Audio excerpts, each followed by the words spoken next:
Parliament was back at its fiery best today. There were fireworks between the opposition and Treasury benches, and one thing that is going to be a distinct feature going forth in the 18th Lok Sabha, and we got a glimpse of that today, is that the opposition finally seems to have found its voice in Parliament. A voice that needs to be heard and a voice that needs to be shown. Rahul Gandhi, in his maiden speech today as the leader of the opposition, talked about all the pressing pain points as far as the opposition is concerned. What they believe was the message of Verdict 2024.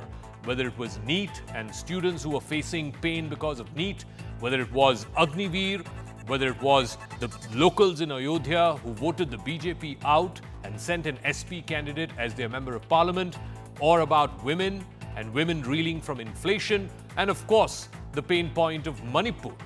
But it was Mr. Rahul Gandhi's statement that those who claim to represent Hindus indulging in violence, in falsehood and in hatred that seem to have got the BJP's goat. Minister after minister, today the Prime Minister himself intervened twice while Rahul Gandhi was speaking. The Home Minister intervened on more than one occasion while Rahul Gandhi was speaking. The Defence Minister, the Agriculture Minister, Minister after Minister, spokesperson after spokesperson has been making a scorching attack against Rahul Gandhi for comments that they believe he made were anti-Hindu. The question we're asking tonight on Brass Tacks: does the anti-Hindu attack tag against Rahul Gandhi cut ice anymore?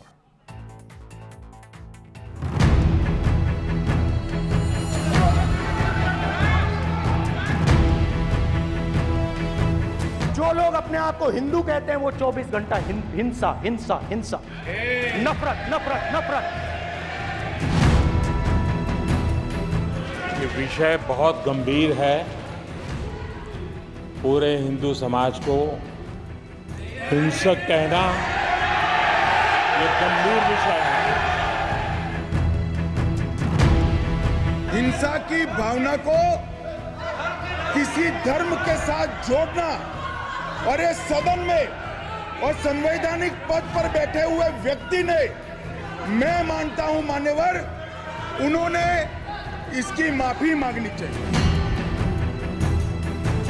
मेरे भाई कभी हिंदुओं का अपमान नहीं कर सकते, बहुत स्पष्ट बोला है उन्होंने बीजेपी के बारे में बोला है। Labeling Hindus as practitioners of violence is an insult to the institutional memory, the civilization memory of all Hindus. The Congress Party and Rahul Gandhi must offer an unconditional apology to all Hindus. दूसरे धर्म के विषय में तो कहते हैं आतंकवाद का कोई धर्म नहीं होता, पर हिंदू टेररिस्ट, हिंदू हिंसात्मक, करोड़ों हिंदुओं की आस्था जिस प्रकार से आहत की गई है, इसका माकूल जवाब हिंदू समुदाय, हिंदू समाज के लोग तो देंगे ही। All right, so let's take a look first at what Rahul Gandhi said in his maiden speech as the leader of the opposition. He was replying to the president's motion of thanks. This is what Rahul Gandhi said and what the BJP's counter is. He says that BJP claims that they are Hindus, but they spread violence, hatred and falsehood. The Prime Minister intervened. The first time the Prime Minister intervened, he said that Rahul Gandhi, the leader of the opposition, has insulted the entire Hindu community. Ye badi gambhir vishay hai, is what the Prime Minister said. Amit Shah also countered Rahul Gandhi, saying that Rahul Gandhi is forgetting the culture of violence imbibed by the Congress Party during the emergency in 1975 and also during the anti-Sikh riots in 1984. That was the first attack point. Rahul Gandhi also touched upon the Agniveer scheme. He said that those who become Shaheed, those Agniveers who become Shaheed or who are martyred, are not given financial aid from the government, nor are they given the title of Shaheed. Rajnath Singh, the Defence Minister, has countered that by saying that there's a compensation of 92 lakh rupees for Agniveers who become Shaheed or who become martyrs as per the guidelines outlined by the government. Also, Rahul Gandhi went on to say that the Agniveer scheme was imposed without any kind of consultation, either with the defence forces or with experts. Rajnath Singh has countered that by saying as many as 150 organizations and ex-servicemen were consulted before Agniveer was rolled out, and that there are similar schemes followed in Western countries like the US, UK, etc. Then Rahul Gandhi talked about the farmers' bill and the pain point for the farmers. He said that the government has ignored a consistent and long-standing demand for legal guarantee for minimum support price for major crops that farmers have been asking. The Agriculture Minister Shivraj Singh Chauhan has countered that by saying that the government every year, every season fixes MSP rates for 14 declared crops. Shivraj Singh also went on to say that the MSP regime was not enforced during the Congress's rule. So, from different attack points, pain points, as the opposition sees it, Rahul Gandhi outlined that in his maiden speech as LOP. But it is his comment about Hinsak Hindus which seems to have got the goat of the BJP. He later clarified, moments after the Prime Minister's first intervention, that he was talking about the BJP and that the BJP, Mr. Modi and the RSS do not represent all Hindus. Does this stand? Are we going to see more parliamentary fireworks in the remaining 2 days that are left of this session? Joining us now on the Talking Point, Praniti Shinde is Lok Sabha Member of Parliament of the Congress Party from Solapur, Sanju Verma, National Spokesperson of the BJP, Smita Prakash is editor of ANI, and Rashid Kidwai, author and senior journalist, somebody who's tracked the Congress Party for more than 50 years now. Let me start with Praniti Shinde. From the Prime Minister who intervened twice, the Home Minister who intervened 3 times, various BJP ministers have taken great umbrage at the fact that the leader of the opposition, Mr. Rahul Gandhi, said, "Jo log Hindu bolte hain, wo हिंसक होते हैं, हमेशा 24 घंटे हिंसा हिंसा हिंसा नफरत नफरत नफरत की बात करते हैं." Should Mr. Gandhi have refrained from generalizing or broad brushing, saying जो लोग अपने आप को हिंदू बोलते हैं? You know, firstly, we need to understand that Mr. Gandhi now holds a constitutional position, and that of the leader of opposition, in spite of which he was interrupted almost 12 times. He was made to sit down and stand up and sit down and stand up almost 12 times. And opposition, people from the ruling party were talking, interrupting him. God knows under which rule the speaker was letting them do that. And there were so many interruptions, in spite of which he continued to talk. And you can see that the ruling party and the Prime Minister were left red-faced with the scathing attack that Sri Gandhi, the LOP, was making on them. They were absolutely embarrassed, and this is exactly what we were trying to do. We were not, they were not letting us speak. They were interrupting us, and they kept, without any sort of ground, they were talking about things. And Mr. Gandhi was being very specific. He was, talking about the farmers. He was talking about Agniveer. He was talking about unemployment. He was talking about the racial and the caste and the gender discrimination that this government keeps doing. And we believe in Hinduism, and we don't believe in the BJP's Hindutva, is exactly what he said. We believe in the non-violent Hinduism. We believe in Hinduism which respects other people, which is tolerant Hinduism. We don't believe in the Hindutva that the BJP preaches and decides to divide the country on the basis of caste, creed and religion.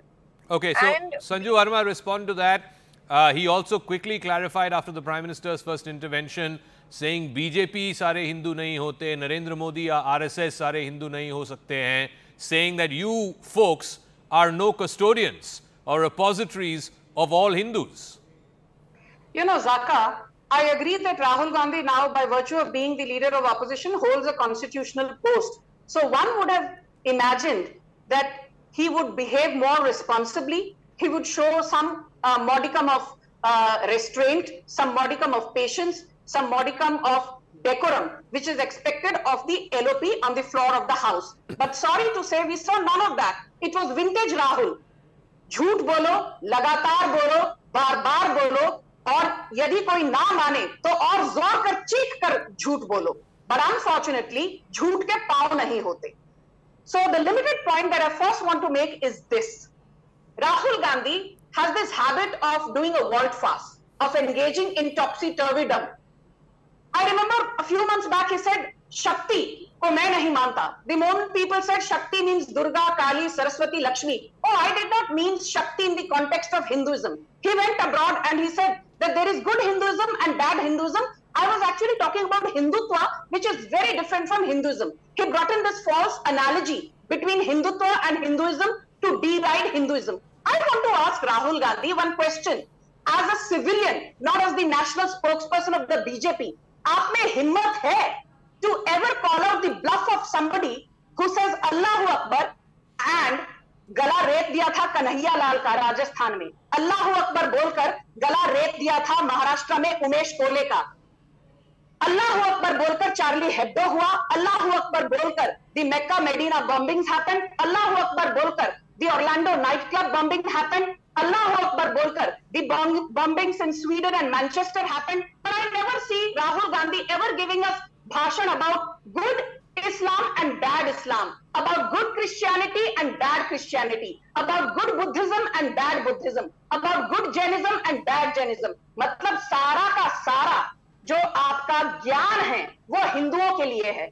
But I want to add, my last point is this. Okay. He said जो हिंदू होते हैं ना, ये जो बार बार हिंदुत्व की बात करते हैं, झूठ झूठ झूठ, नफरत नफरत नफरत, असत्य असत्य असत्य, हिंसा हिंसा हिंसा. So I want to remind Rahul Gandhi that some of the worst terror attacks and riots have happened under the long and incompetent nose of the Congress party, be it the Hashimpura riots of 1987, the Bhagalpur riots of 1989, the anti-Sikh genocide of 1984, the Samjhauta Express blast of 2006, the Batla House encounter of 2008, the Mumbai 26/11 terror attack, the Pune bakery blast of 2010, the Chinnaswamy Stadium blast of 2010, the Bharatpur riots of 2011, the Azad Maidan riots in Mumbai of 2012, and the Muzaffarnagar riots in 2013. और आप यहाँ बैठकर BJP को पाठ पढ़ा रहे हो. It's like the pot calling the kettle black. Okay, let me ask Smita Prakash, leave aside that comment about Hindu hinsak and 24 घंटे हिंसा हिंसा हिंसा, असत्य असत्य असत्य बोलते रहते हैं. But on all the other pain points, as the opposition sees the meaning of verdict 2024, whether it was the NEET issue, whether it was the Agniveer issue, whether it was Manipur, which has been burning for the better part of a year, do you think Rahul Gandhi touched on all those pain points, which is what made the BJP and the Treasury benches uncomfortable?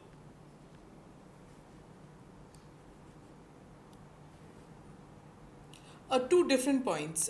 Whether he picked up all the points, yes, he did. How much emphasis he ought to have laid on them and ought not to have laid on the Hindu part and all, that is debatable. And whether the BJP picked on something and should not have picked on something, that is again stuff which is of politics. Now, he did kick up quite a storm, and if his aim was to make a thunderous impact in his very first speech as leader of the opposition, he managed to do that.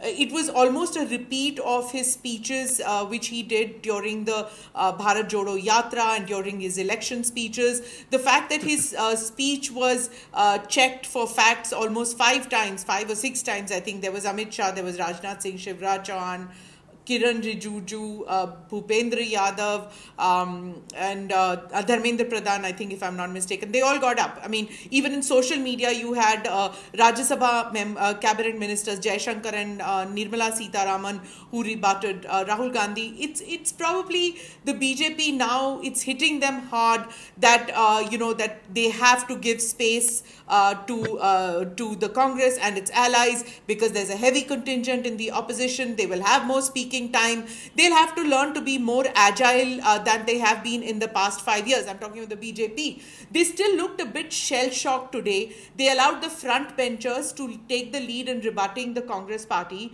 and the other opposition leaders. And the strange thing is that when the front benchers left, of the BJP, there was literally a free run for the opposition. And the anti-Sanatanis, they probably had the last laugh today. A. Raja not only gave a huge speech, but he remember, he's the one who coined that Hinduism is a menace not only to India but to the world. He sat and he gave a long speech today, and he sat on the speaker's chair. So, did that factoid escape the BJP? There was nobody to say anything. What is evident today is that floor coordination is needed for the BJP. Just because their top leaders walk out doesn't mean that the others don't take on the opposition. That needs to be done by the BJP. The speaker was in an unenviable position. One little point I want to make, Zaka, in your introduction, you said that there was a clarification that Mr. Rahul Gandhi made immediately, and later you ran that soundbite also of Priyanka. But you remember that when the BJP talked about constitution change and reservation scrapping, that they tried to give clarification that there were just two people who were motormouths and there was no scrapping of the constitution or no scrapping of reservation. They clarified, but did the Congress give any leeway? They didn't. So it's quite clear now that facts are going to be a casualty, and I differ from Sanju when she says that facts don't have legs. I think facts can travel halfway around the world while truth is still putting on its shoes. All right, Rashid Gidwai, is the new reality of the new parliament that whether it is Mr. Rahul Gandhi or the other opposition, there are 234 of them, which means that their voice has to be heard.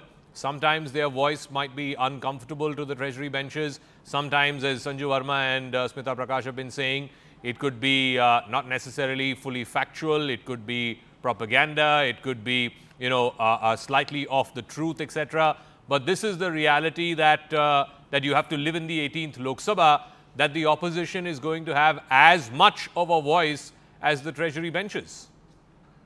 Absolutely, Zaka, and I think whatever Smita Prakash has said, I would completely endorse. I think the BJP and the NDA has to look Rahul Gandhi afresh. In fact, the entire opposition. There is no point judging him from his past utterances and past performance. Here is a very renewed, very charged, very geared up opposition, and they are somehow, making some sense. And that is where I think there is a trouble for BJP. I have been covering Parliament since the 9th Lok Sabha. I have not seen an instance where a LOP, leader of opposition, was speaking and Prime Minister had to get up and intervene, Home Minister had to get up and intervene, and Defence Minister had to do it. So this is a sort of achievement in terms of, I mean, from a reporter's point of view, I look at it as some kind of achievement for Rahul Gandhi, that, he was direct and he was able to disturb, upset many senior, many veterans, people who thought, very little of Rahul Gandhi. So this is, as a LOP, this was his first major speech, and for that he perhaps deserved full marks. We can say that, a lot of it was political, a lot of it was rhetorical, a lot of it was something to, aimed at the BJP. But Zaka, we must remember there is an utter, trust deficit between the BJP and the Congress of, so to say, Mr. Narendra Modi and Rahul Gandhi. So these attacks, wait for it. Mr. Narendra Modi would get his chance. He can, come back and, kind of this thing. But today, it belongs to Rahul Gandhi. And so, Praniti Shinde, how do you respond? The last point that Rashid made, which is a valid point, that instead of focusing on specifics, Mr. Gandhi, went into rhetorical flourishes, he went into theatrics, showing the picture of Lord Shiva, showing the picture of Guru Nanak and Islam and Jesus Christ. I mean, that was not becoming of the stature of the leader of the opposition. No. Look, today's discussion was a discussion on the president's address. Okay? So you can talk about anything under the sun. You can talk about broad issues. We have to discuss specifics. We have the budget session coming up soon. So today was a general, and everybody's speech today, after Mr. Gandhi spoke, Mahua spoke, everybody's speech was a generalized speech. Everybody spoke about what has happened in the country in the past 1 year, the problems that the students have faced. Everybody's talking about that. So it was a very generalized speech, and it was. He did come up with 5-6 points which were specific, which the Prime Minister is refusing to answer. Why is the Prime Minister refusing to go to Manipur? Was his basic question. Why does in spite of making repeated requests to the Speaker, we're not allowed to speak on NEET. We're not allowed to discuss the problems of NEET or Agniveer. Why is that? Why is the government, the ruling government, which is answerable to the millions of people of this country, why is it not ready to answer and take on these issues? And if Shri Rahul Gandhi doesn't do it as a leader of opposition, who will? And the Prime Minister has time to reply to it tomorrow. But in spite of that, they were intervening and interrupting him today. And they were general issues, but very, very important issues for this country. Rahul Gandhi ji even said after he finished the speech, at the fag end of his speech, that we are ready to help you. We're a constructive opposition. Don't try and silence our voices, but at least give us that chance to listen to us. He even said that. He extended that friendly hand. But whether they're going to take it or not, we've asked for a discussion on it tomorrow. I don't think they'll give it to us. So Sanju Verma, respond to that. To say that none of these issues are relevant or matter, or, the Indian voter has not registered his or her concern underlining these issues, whether it is NEET or Agniveer or farmers or Manipur, that's what the leader of the opposition has raised today. for you to say that none of this matters or that this was not the import of verdict 2024 is blinding yourself. Let's be very clear, Zaka, with no offense to you and the other panelists. There is one blinding message from 2024, albeit with a reduced mandate of 240 seats. The electorate is very clear. They want Narendra Modi at the helm of affairs. That is why for the first time in 62 years, a Prime Minister has come romping back home for the third time in a row as the Prime Minister of the world's largest democracy. And the second message... No, but that's not it's not a blank check. It's not a blank check. No. A verdict at 240 is different from a verdict at 303. It's not a blank check. Yeah. Zaka, I was coming to that. Yes. What did I say, Zaka? I said, albeit a reduced mandate. And let me repeat, the second blinding message from the electorate is this, and this is not arrogance. If there is any arrogance, it is coming from the opposition benches with barely 98 or 99 seats. Look at how social media handles, right from the chief of communications, Jairam Ramesh, to XYZ. ये तो ऐसे कर रहे हैं जैसे पता नहीं इनको किनखाब के पर लग गए हों. And let me also say one more thing. You know, people who sit here and say, oh, Rahul Gandhi wants to raise issues of import, but the BJP is not allowing him to do so. I think anyone who understands parliamentary procedures knows that there is question hour, where you can ask starred questions, unstarred questions, private member bill related questions, or short notice questions. For these question hour related questions, you have to give due notice. But then there is 0 hour, which is only very, very specific to India's parliament. And in 0 hour, you don't need to give any notice. 0 hour roughly starts at 12 in the noon. And anybody from the opposition or even the ruling treasury benches can raise any question he or she wants, which he or she feels is related to public interest and is of public import. I want to ask the opposition, आप बार-बार कहते हो, हमको question hour में बोलने नहीं दिया गया. आपको इतना तो पता होगा कि 0 hour में कोई पाबंदी नहीं है. If Rahul Gandhi wanted to discuss NEET, why did he not discuss NEET during 0 hour? If Rahul Gandhi wanted to discuss farmers, why did he not discuss that during 0 hour? There was no restriction. If Rahul Gandhi wanted to discuss Manipur, why did he not discuss that during 0 hour? Rashid wants to respond to that. Rashid wants to respond to that question that you asked. Can I just take 10 seconds, So Zaka, I just please? want to remind my good friend Sanju Can I Verma just that take 10 seconds, please? Let him respond. I'll come back to you. Let him respond. Yeah. In classical political science, it is mentioned that parliament has a power other than converting man into a woman and woman into a man.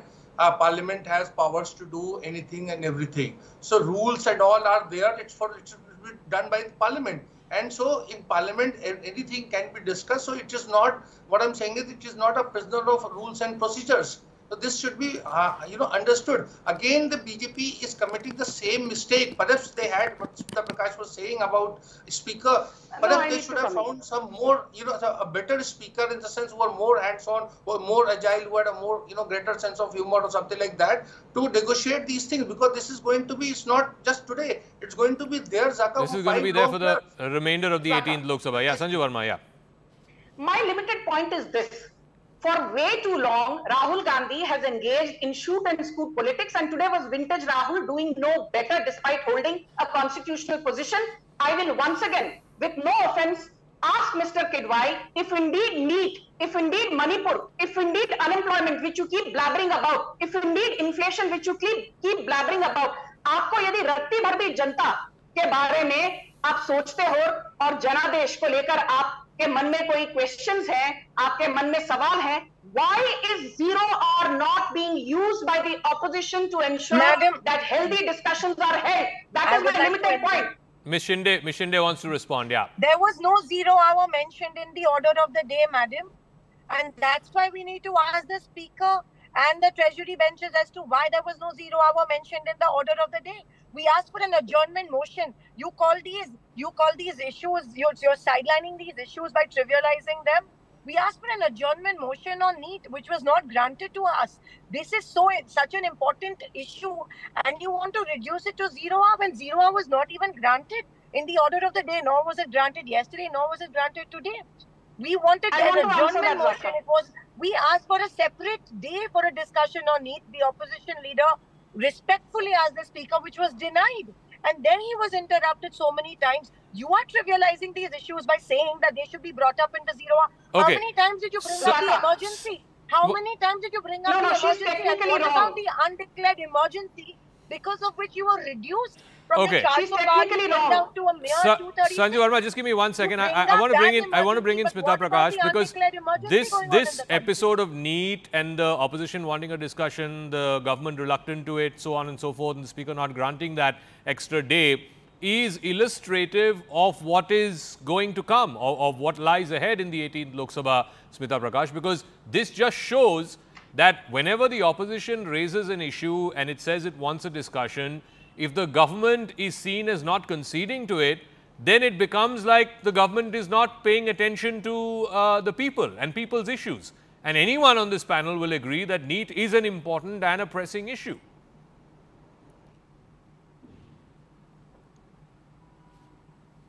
True. I think today was just a trailer, Zaka, of what's going to come in the next few days. I mean, the speaker was in an unenviable position today. He had to allow the LOP to have his say, yes. But RG was repeatedly holding placards despite being advised very politely not to do that, not to make personal comments on the leader of the house. But it didn't matter to Rahul Gandhi.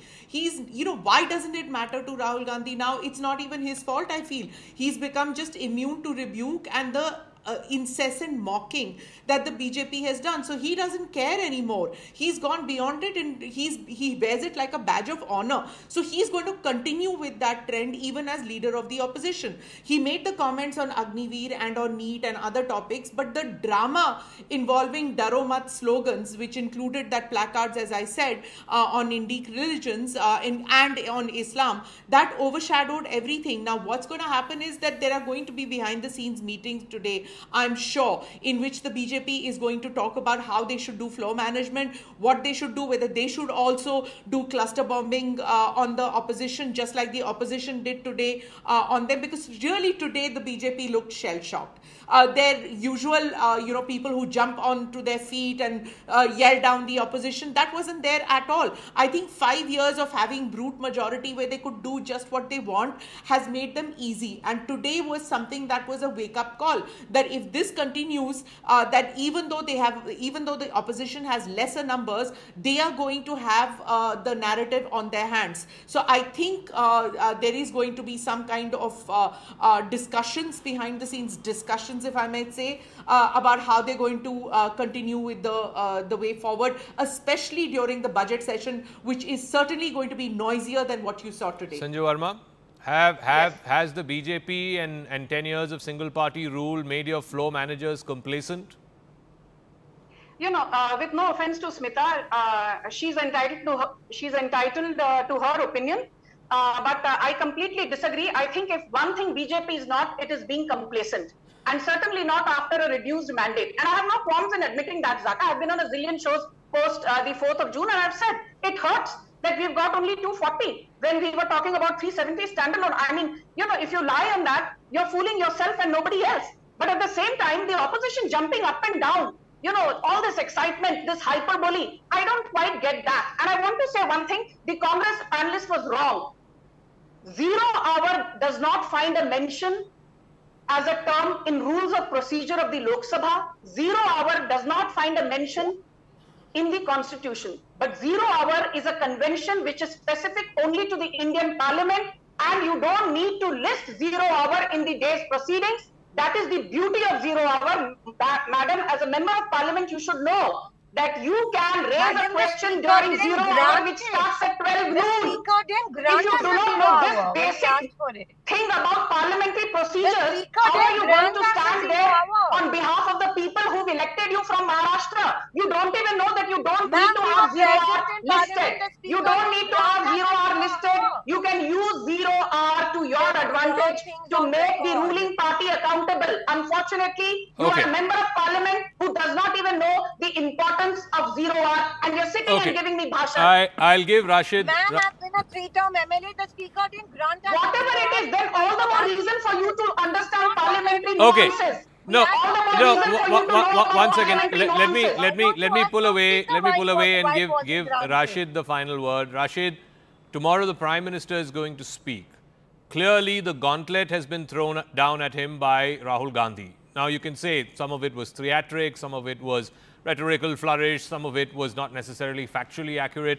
Tomorrow, we may even get to know that some parts of Mr. Gandhi's speech may have been expunged because it was not factually 100% accurate. But how do you think the Prime Minister will respond to not just what Mr. Gandhi spoke today, but to this new Lok Sabha, this renewed composition, this 234 opposition MPs who feel that their voice must be seen and heard and told and broadcast on Sansad TV? How is the Prime Minister going to respond to that tomorrow? So, Zaka, we know Prime Minister is a very good speaker. We also know that he's a politician among politicians. I think he would have a better judgment than my good friend Sanju Verma in saying that Rahul Gandhi is this or that. I think he'll come up with a narrative. You see, the BJP needs to understand what Uma Bharti has said. And this is Uma Bharti is a BJP leader, a former chief minister, and she had said that the BJP made a mistake in thinking that every Ram Bhakt is a BJP voter or every Hindu is a BJP voter. This kind of thing needs to be understood. This is a political, a take home from this verdict 2024. And I think the BJP needs to revise its strategy. All is not lost. It's just the beginning of the session, and it's a complete 18th Lok Sabha will last for 5 years. But to just sticking to that old position and thinking that Rahul Gandhi is good for nothing, I think is not going to bring any glory to the BJP. Okay, we'll leave it at that. Thank you very much for joining us, all four panelists. Sanju Verma will continue for the next face-off as well. This is on the issue of Bengal. But I think it's very clear that Rahul Gandhi, now by virtue of the statutory position that he has of being a leader of the opposition, is surely elevating himself, his politics and what his party stands for. The government and its representatives have no choice but to respond to the attacks that he is making. Like I said, some of it could be rhetorical flourishes, some of it could be over-dramatic, some of it could be theatrical, but at the end of the day, he's making a political point. And those political points have to be rebutted. It will be rebutted, starting with the Prime Minister tomorrow. But in what form, what fashion, and how much of it sticks, how much of it doesn't, is something that we will have to wait and watch. So we'll be very keenly following developments tomorrow, the 2nd of July, in Parliament, as the Prime Minister is expected to reply to the President's address and the motion of thanks. That's expected to happen sometime in the evening tomorrow.